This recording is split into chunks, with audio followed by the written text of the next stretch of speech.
All right. Well, welcome everybody. My name is Leanne Rumler, and I am the Technical Services Librarian for Mossy Library at Hillsdale College. Among other things, I'm responsible for the licensing, purchasing, and management of all of our electronic resources here. Today for the eResources IG meeting, we're going to be talking about statistics and then a little bit about a product called RedLink that I'll show you how those two things are related in a little bit. Please feel free to jump in at any time to ask questions, either with the chat function or just, unmute yourself and ask a question. This is very informal, and we'd like it to be more of a discussion than a one-on-one or one person talking and no feedback. So please jump in whenever you have questions. Okay, I'm gonna share my screen with the PowerPoint. Hang on. Oh, nope. Hang on, sorry.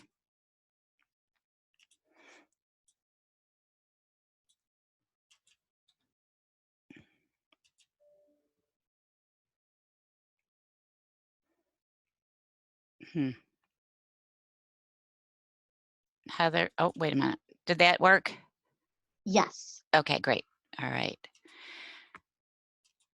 Okay, so usage statistics. When I first started this job, we had very few electronic resources. We had a few journal packages and some single title e-journals, and we didn't have any ebooks. We mostly had print, and we did collect statistics on our print. So the analytical tool that we used for our print resources, we did checkout statistics for books and magazines, anything that could be taken out of the library. We did in-house use for microform and then non-circulating items. So it was basically just counting physical items. The analytical tool for electronic resources is the access to online resources, which that gets into knowing exactly what to count. As things have changed from the print to the electronic, do we want to count access, downloads, clicks, ebooks, chapters, articles, video clips, music? There's just so many different options of what you can count and how you can count them. Okay, so you can't do a presentation on stats without talking about counter and sushi. I'm sure everybody knows about counter and sushi, but I threw that in here just to cover all the bases. Counter is a code of practice that enables publishers and vendors to produce consistent and credible usage data. It allows libraries to compare data from different vendors and publishers, and it also helps to demonstrate value. Release 5 is the current code of practice. That just happened last year, and there has been a little bit of kickback from that. From what I've been hearing, there are discrepancies. Here's a example of some discrepancies that have been talked about. This was on Serial's list just a little while ago, and so there you can see that there were some really big differences in what they were seeing running the exact same report from 2 years apart. Okay, and then sushi goes along with the counter, and sushi is the way that the automatic harvesting is done, and the two things work together to deliver the reports. And it standardizes things so that everybody is supposedly comparing apples to apples. That doesn't always happen, and we'll talk about that in a little bit. Okay, so reports. Beyond the counter reports, things can get a little bit more complicated, because if you don't have counter, then the reports come in all shapes and sizes, and they're collected in many different formats. Some vendors make it easier to gather stats.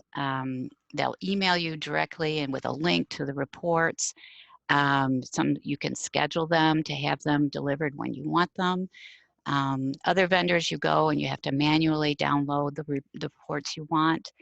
And some smaller vendors don't have reports available. You have to either contact support, or you might have to contact your vendor rep.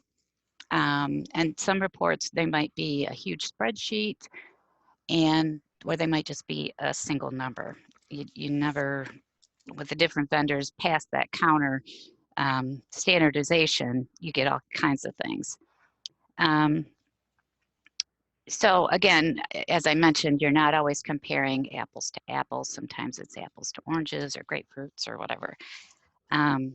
So finding the correct sequence for those that don't provide the counter reports, finding the correct sequence to follow to get to the stats can be quite complicated in itself. Sometimes it's actually counterintuitive. Our serials assistant came up with this form, and she has an entire notebook filled with these for all of the vendors that we collect statistics from.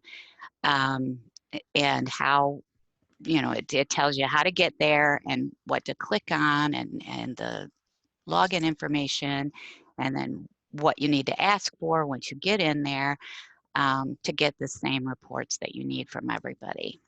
And this one is actually fairly straightforward, but you can see there's a lot of information that goes into pulling these statistics on a regular basis. So she has a different form for every vendor, and it is helpful, except for when they make you change your login information and your password, and I forget to tell her, which unfortunately I do that way too often. Okay, so now what? Once you get your statistics, what do you do with them? Well, we use our reports for reporting to the provost and anyone else who might have their hands on the purse strings. We want to prove the value of the library and the resources that we pay a lot of money for.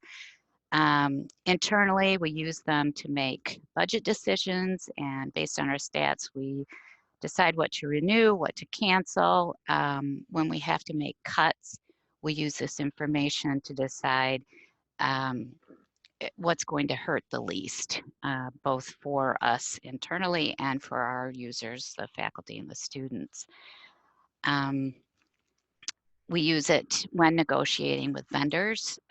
We compare print and electronic use. And I also share the data and the cost information with faculty.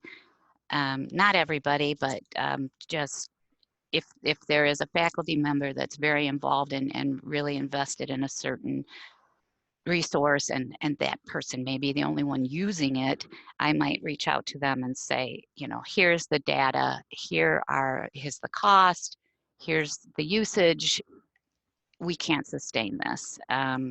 And usually that goes over fairly well. But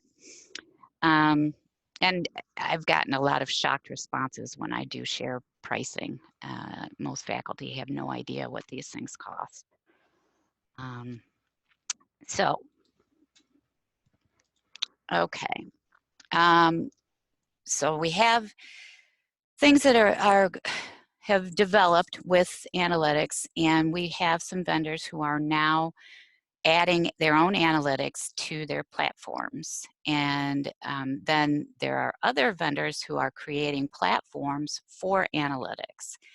And so first, I'll show you UNO and LibAnswers, and they both have analytics on their platforms. And then I will show you RedLink, which it's a company that is now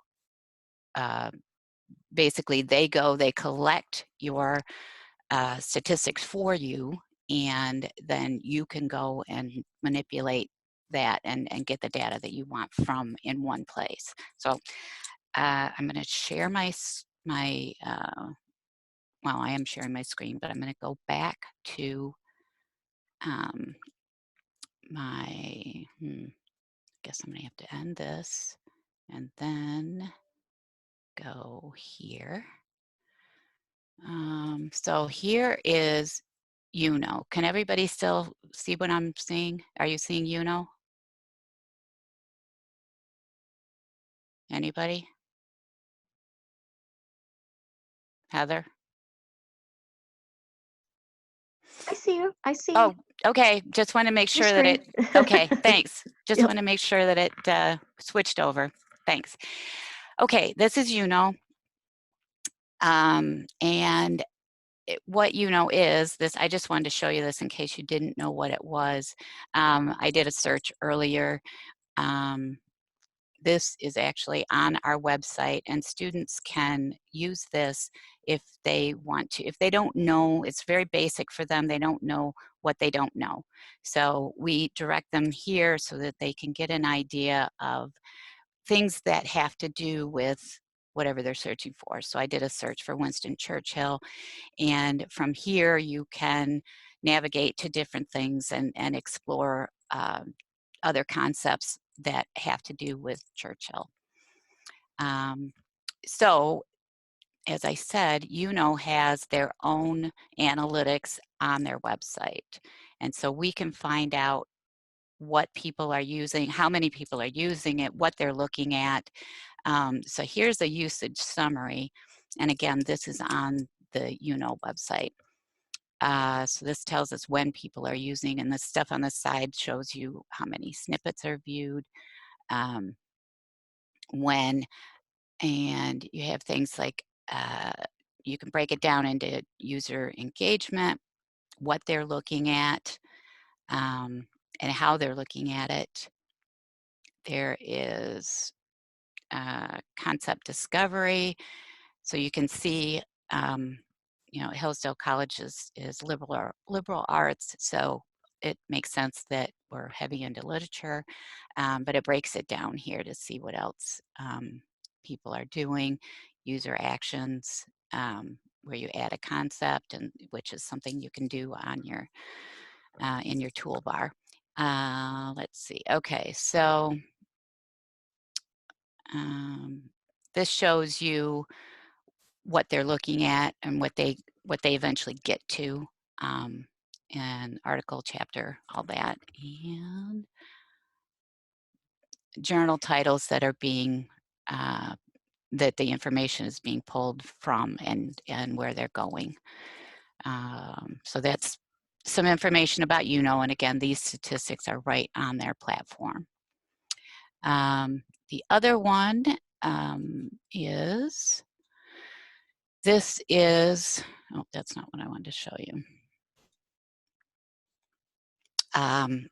This is LibGuides, which we have. Part of LibGuides is LibAnswers, and this is for reference. And we have our students that sit at the reference desk. They put this information in, they enter the information, but LibAnswers has this analytics piece that you can go and view the transactions and the statistics. So you have transactions by month, and we've just started using this, so we don't have a lot of historical data here.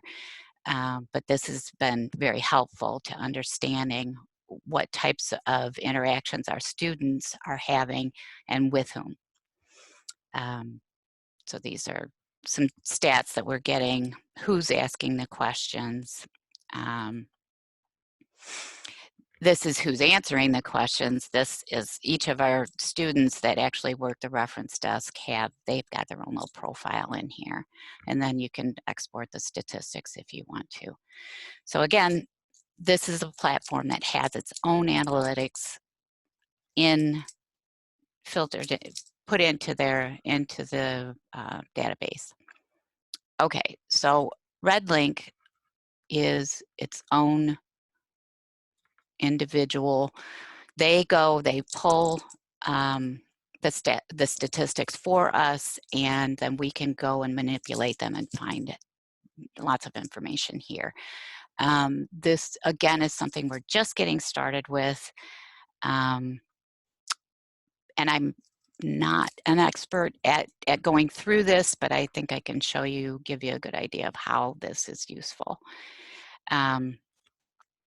So as you can see below, these things up at top here are not very useful to me. This is the home page, and it tells you what has increased by 30% or more and what has decreased. And these are things, they've only had one more use or one less use, so it's not very helpful. But this down here will show you your top 20 journals, what's been used by your students, and you can change the dates to anything you'd like. And this is full text. This is what's being accessed full text. You can change this to denials, which is also very interesting, very useful. You can see what's being denied. And then if you want to get into it further, you can do that by investigating further as to, you know, the years that these are being, what years are being turned away and that kind of thing. The dashboard is something you can pin things to. If you have reports that you use all the time, you can pin them to your dashboard. I was having trouble and getting a error message when I was trying to set this up earlier today, so there's no point in me showing you. I contacted support and I haven't heard back from them. But anyway, providers, you can do different things with the information here. Initially, all I provided were the links to gather the statistics, and I did not provide the bundle information, which is what you can really get granular with your information, with your statistics, once you provide a full listing of the entitlements that you have and the titles, and you can include the cost if you want as well. I haven't done that yet, and I've only started to give them the entitlement information. So, all right, let's see. You can look things up under providers or under products, whichever you prefer.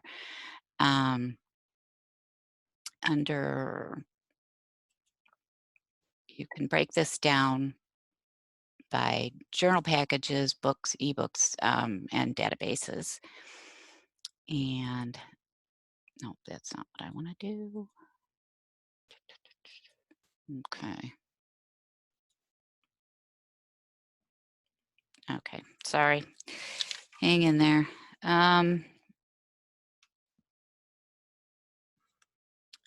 Okay, let's go under products instead. Okay, if we go under bundles, and we'll look at Project Muse. Okay, so this is from 2019, so this is the last year, basically. You can, again, do full text. You can look at denials here. You can compare different bundles if you would like. And let's see.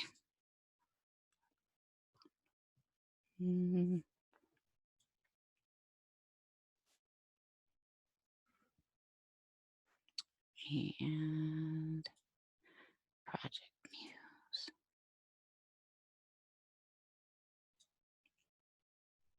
Oh, I got right back where I was. Okay, so anyway, this is usage distribution. You can see the different titles and their usage within Project Muse. You can change the dates here and go back as far as you like. You compare year on year. I don't know if that's going to work here.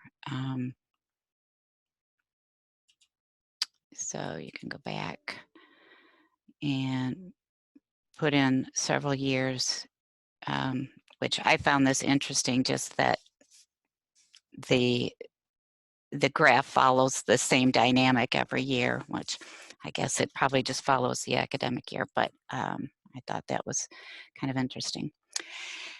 Anyway, okay, so that's about all I have for this, and we'll go back to the PowerPoint, and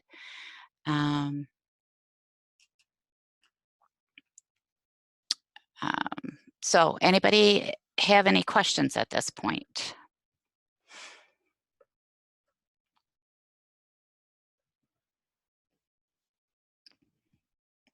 Any comments?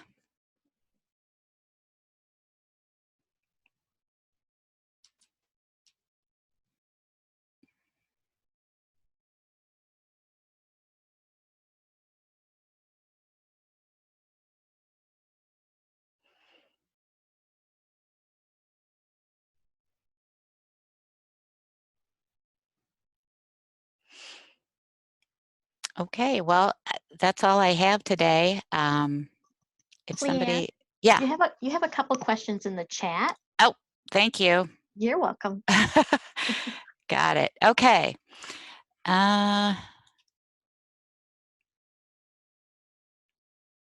Okay, we do not have Alma. We are currently on with Sierra and Triple I, and that probably everybody knows was just currently is being bought out or has been bought out. And so we may be making some changes here fairly soon, but right now we have Encore Duet and Sierra. So how much time do you spend collecting stats? And will I just rely on RedLink? No, I will not rely on RedLink 100% until we get some bugs worked out.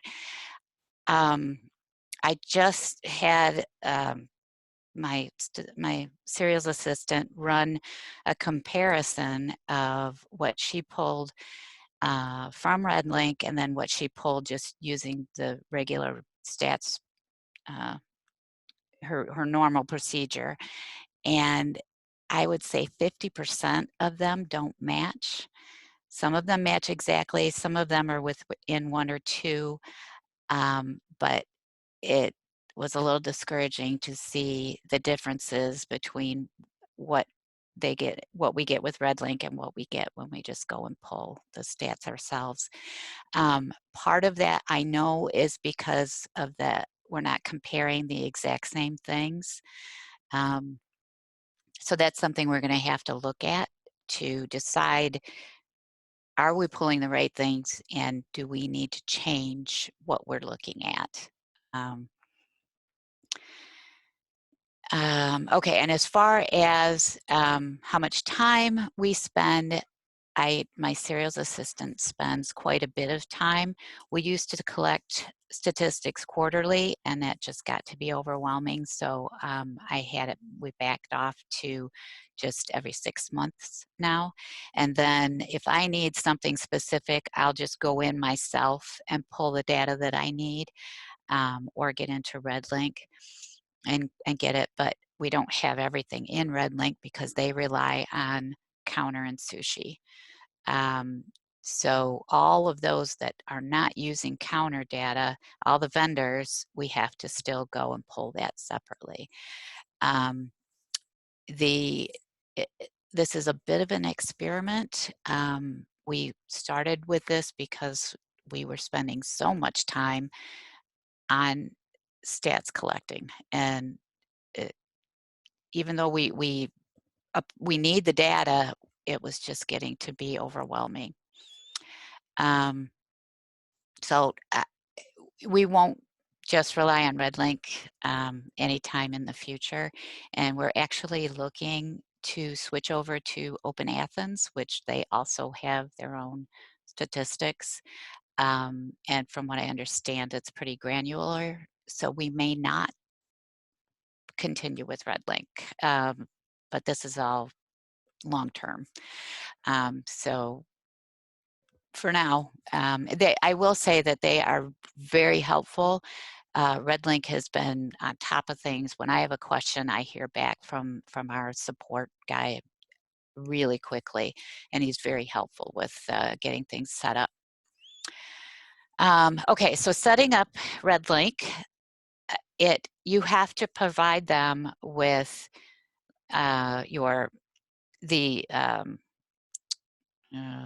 what is that called? The sushi credentials. And then they put that into their system, and they do, it's not every single day, but they do pull statistics, I think like 3 times a week or something. So it's pretty much real time as you go in. You will see up-to-date statistics.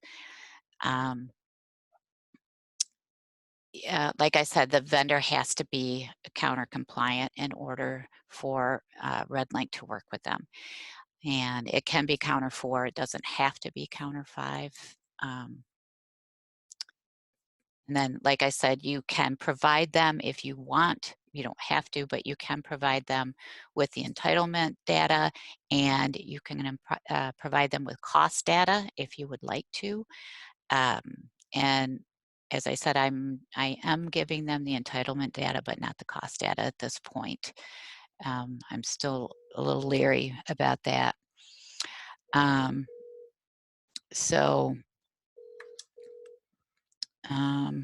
Sorry about that.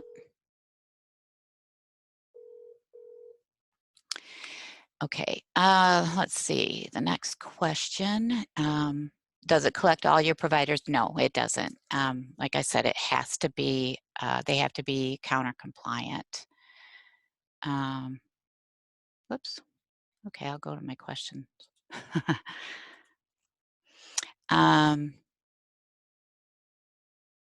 Let's see. And our counter electronic resources only. Yes, counter and RedLink are just for electronic resources. Ebooks, e-journals, databases. So yeah. Okay. Any other questions or anything more that anybody wants to talk about? Or maybe I didn't answer your questions fully enough. Let me know. Yeah, that's a good question, Fran. What else are people using?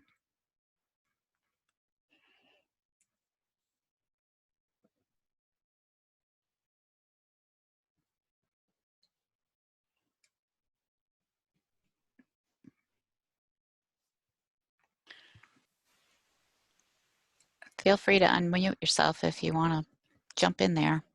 So this is Ranti from MSU. I'm curious. I think you use Anchor and Sierra, and I think your linking also use some kind of WAM. Is that correct? Yes, WAM.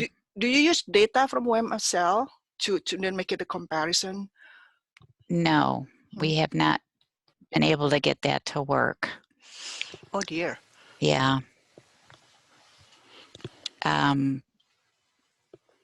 Yeah, it's not been helpful to us. It's good to know. Yeah. And that's the reason we're looking to switch to Open Athens, is that we are having multiple problems with WAM where we can't get access to our databases from off campus.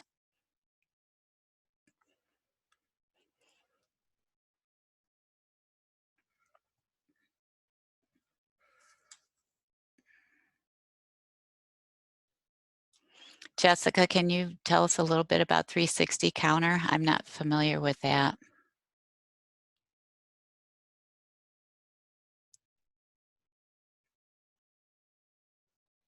Can you hear me? Uh-huh. Oh, okay. Hi. We were using 360 Counter, which was Ex Libris, and it seemed very similar to this, that it would go in and pull the stats for you. But a lot of them, it wasn't like working right, and it was taking me more time to like figure out what the problems were. And also we have apparently a lot that aren't counter compliant too. So it was kind of expensive to be not really using it. How long did you We experiment with it? we had it for about 3 years, I think. And it's kind of pricey. So did anybody else use 360 counter?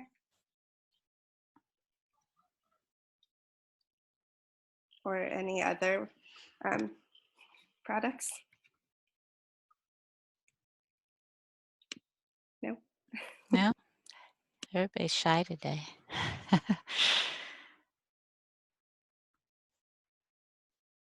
Is anybody on Open Athens? You might want to, can you share anything about those statistics?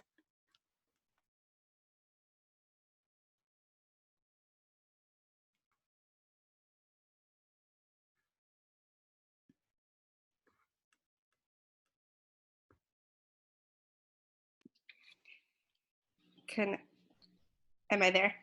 Can you Uh-huh. hear me again? Oh, I was just going to say that we actually were having a lot of problems with WAM too. And so we just started implementing Easy Proxy. And I'm not sure how the stats work with that. Does anybody else use Easy Proxy that could maybe explain it to me? This is Ranti from MSU. We use eResources, but we do not pull or analyze any data from that. I think it's because it captures everything.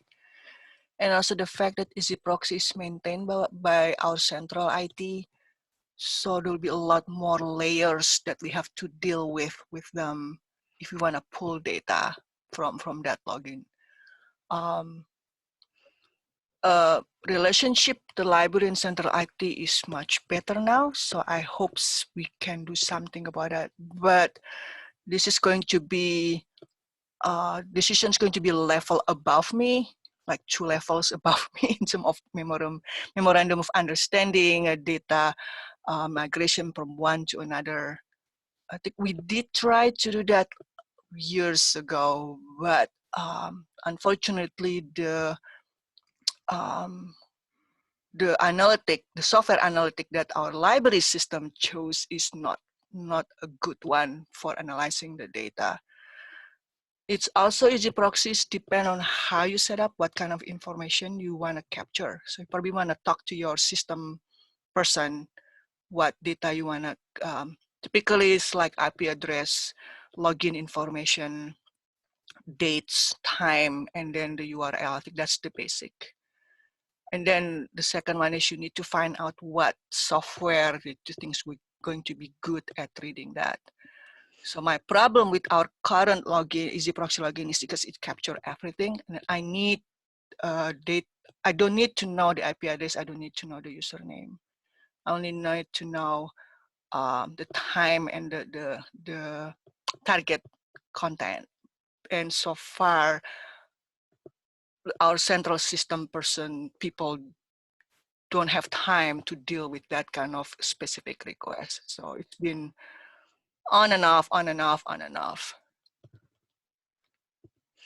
But it can be done.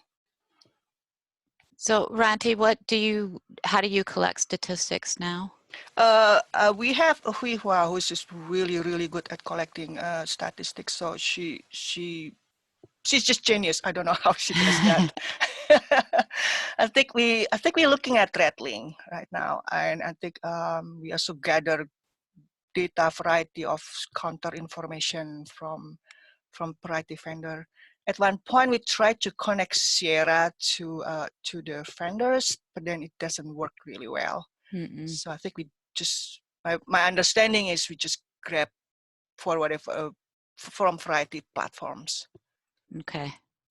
Yeah, and that's what we've been doing too. There you go. We just type in something. Okay, yeah. So, yeah, it's a lot of work getting it set up, RedLink, but it does kind of force you to get organized as far as how you are collecting your stats and who you want to collect them from. So it was worthwhile, I think, but it is a lot of work. And as I said earlier, we're still learning how to pull the data from it. I can't remember if I mentioned the dashboard should be more helpful, but like I said, I can't get into it today. But I have things pinned there so that things that I want, information that I want on a regular basis, that report is just there, and all I have to do is go and click on it, and it brings up the most current data.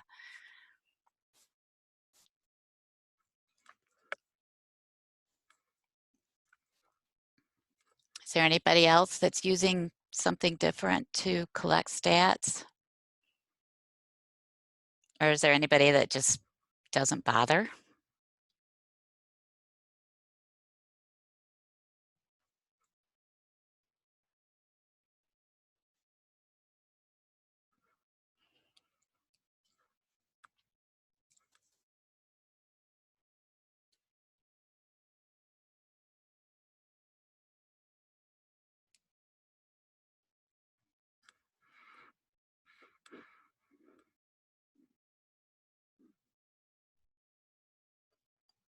Okay.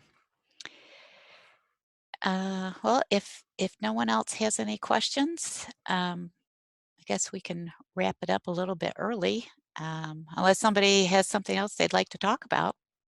Uh, Lots of experts in the room right now.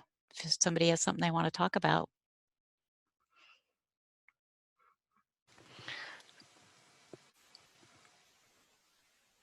I have a question, but it has nothing to do with statistics. I don't know if it's That's okay. fine. Is any of you dealing with open access stuff?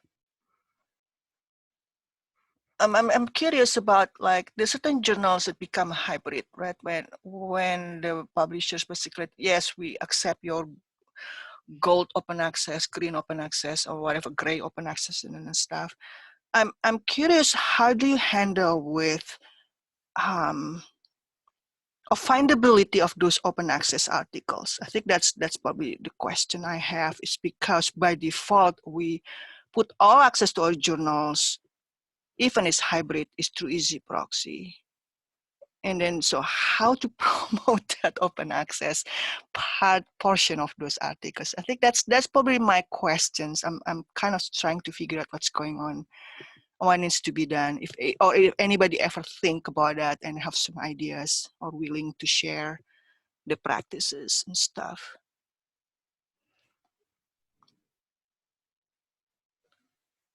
We've actually been talking quite a bit about open access recently, and we've been talking with some of our faculty about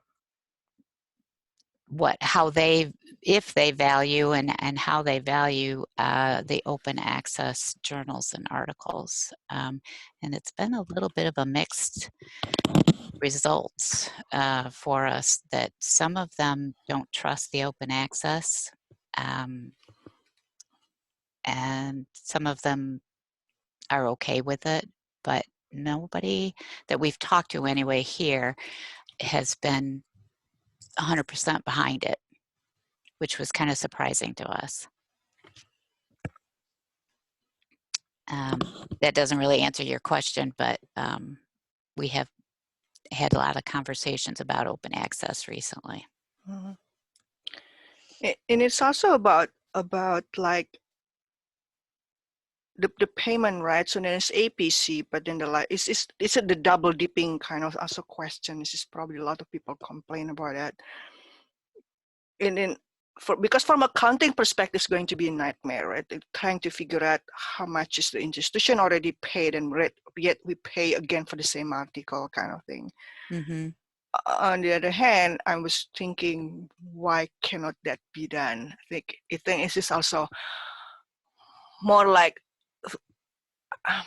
exercise when thinking, and exercise what can or cannot be done, or what if, the kind of thing. And I don't know how to approach that, because I have this idea, but then I don't really understand the complexity of accounting system for each publishers, because they have a really weird I don't know, they come up with numbers, right? How much we have to pay, something like that. And they will never indulge it for us.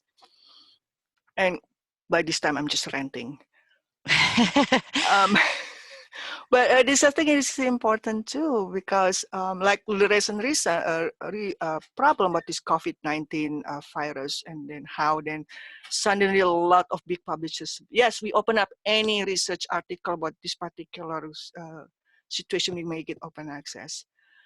And that's good, because that's an some kind of promotion, right? And there's even the publishers themselves are promoting. And I want to know if something can be done similarly, where the publisher said, this is a group of open access articles on our publication, and then how we track that. And I also curious about, can I, as an electronic resource person, track which one is hybrid, which one is not? So there's another option on ERM that I want to try to see, is it possible even to track those kind of things? I don't know. I'm rambling, thinking out loud. There may be somebody that knows, I'm sure there's somebody that knows a lot more about it than I, but I do know we are going to be having a conversation like this. I want to say it's in April. I'd have to double check, about open access specifically. And so that we'll be able to discuss this in a lot more detail at that point. Because I can't answer your questions at this point. But if anybody out there can help us out, please join in.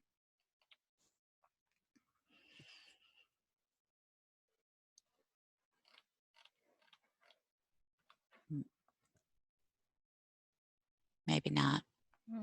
But hopefully, if you have some questions that you want to write up for us, we can submit those to the people that are going to present and on open access, and then we can hopefully get some answers to your questions. Would that work, Ronti? Sounds like a plan. Okay, thank you. Thank you. All right. Any other questions or comments?